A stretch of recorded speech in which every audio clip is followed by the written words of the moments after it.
Bir de 2024 seriyasına çıxaq. 23-24 sezonunun görə nələr çıxacaq. 20 nömrə. Belə. Aha, da gol. 50 manat. Saqqız. Marco Asensio. Əlbəttə ki, indi Fenerbahçedədir. Onun kartını Fenerə tapsam göstərəcəm sizə. Evet, bir dənə Euro 24 açaq. Euro 24'də Gvardiol. Beck. Gerson.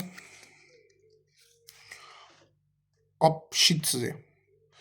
Şəkildən Mario Götze'dir, amma Gürcistan millisinin nədir şey böyle səhvlik gəlib kartda ola bilər. Sergio Ramos.